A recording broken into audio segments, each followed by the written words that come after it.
Shrek. Personnage emblématique de mon enfance et de celle de tant d'autres, Shrek est le premier gros succès de DreamWorks qui, s'ils avaient déjà réalisé plusieurs réussites auparavant, n'avaient jamais affiché un tel carton. Shrek tord adroitement le coup des contes pour enfants pour les parodier subtilement. Toujours dans la taquinerie, jamais dans la moquerie.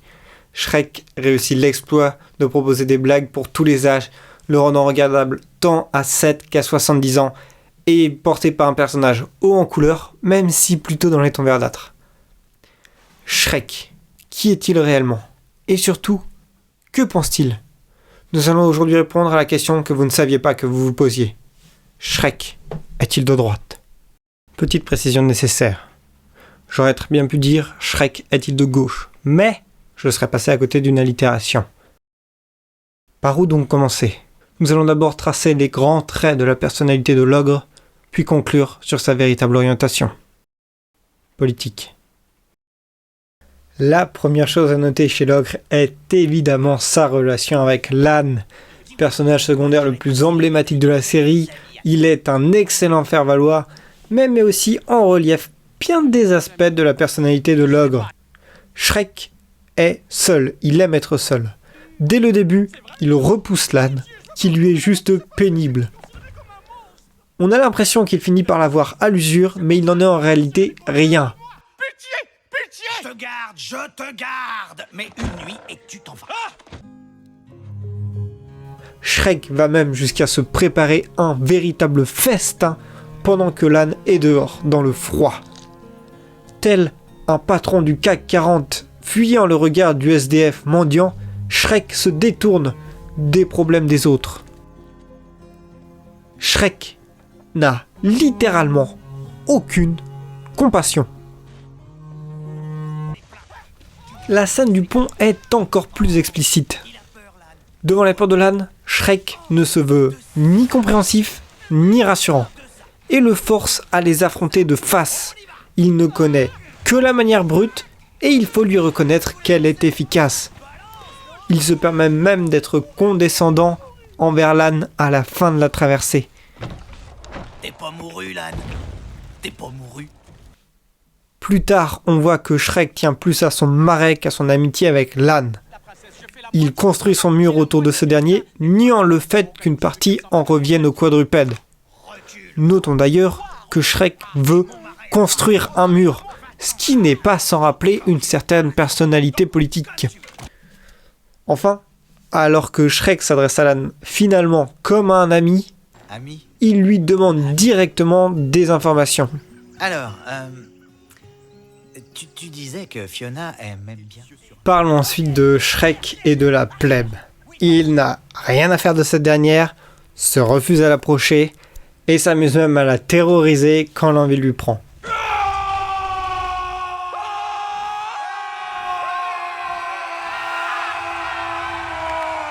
Il se sait supérieur à elle, ne veut certainement pas y être associé. Qui vous a permis de squatter mon marais?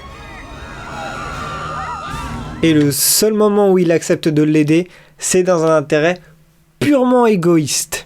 Il ne veut clairement pas être le champion du peuple, seulement retrouver ses terres, son marais et sa tranquillité.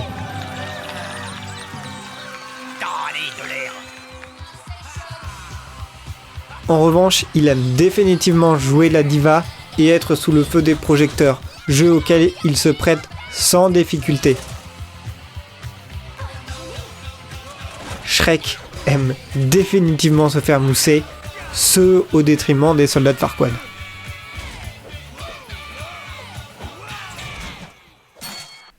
Continuons maintenant sur les relations de l'ogre et sa manière d'interagir avec autrui. Point sensible pour lui, les femmes. Nous allons peut-être choquer des gens, mais cela doit être dit. Shrek est misogyne. J'entends déjà les protestations, mais laissez-nous vous démontrer cette affirmation. Dès sa rencontre avec la princesse, il l'embarque d'une manière plutôt rustre. Fiona est une femme, il ne prend donc pas le temps de lui expliquer quoi que ce soit, car de toute façon elle ne comprendra pas, et est encore une fois condescendant. Pire encore, il s'essuie avec son mouchoir qu'elle lui a gentiment donné, et après il lui rend sale car c'est évidemment à elle de le nettoyer. Shrek se rit même des sentiments de la princesse. Vous commencez sans doute à voir où je veux en venir avec cette analyse, donc je vais me permettre d'attirer votre oreille sur un détail bien précis. Écoutez bien le rire de l'ogre. C'est un rire de droite.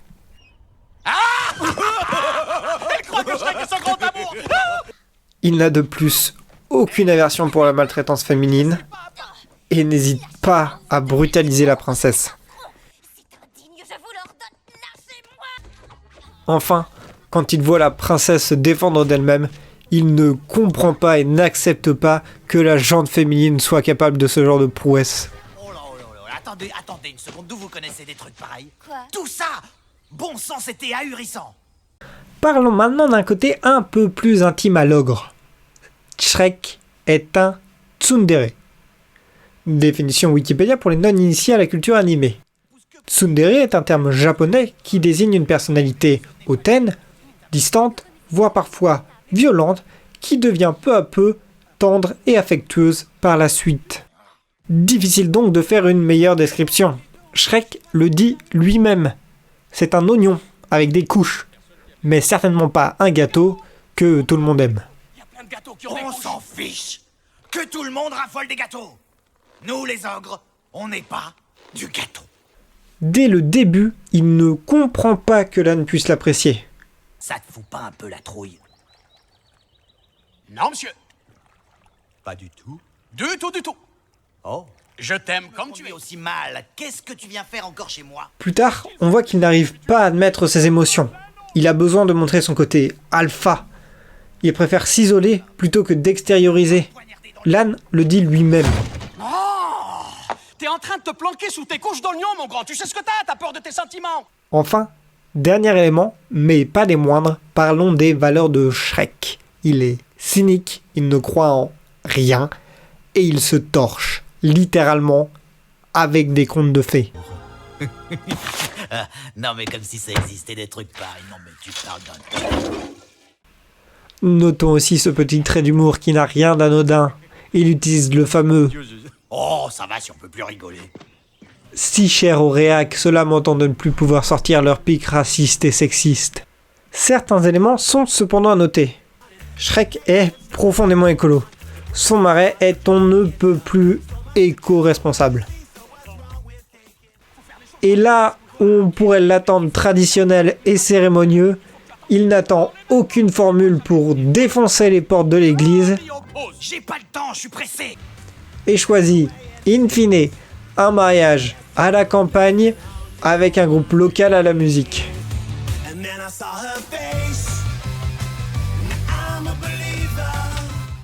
Cela conclut notre fine analyse de Shrek, le verdict politroll, il est de droite. Mais où exactement? Regardons de plus près la charte. Et Shrek est donc, selon notre on ne peut plus précise étude de l'ogre, le bobo lambda. Et c'est parti. Nous vous remercions d'avoir suivi cette enquête et nous espérons qu'elle vous a plu. N'hésitez pas à nous envoyer tout contre-argument, lamentation ou contre-indication. Nous y mettrons un point d'honneur à les écouter attentivement et surtout à ne pas en tenir compte, notre équipe d'analyse ne pouvant se tromper. Sur ces paroles, il n'est de bonne compagnie qui ne se quitte. Je vous dis donc à la prochaine fois pour une finale analyse où l'ambiance sera plus froide.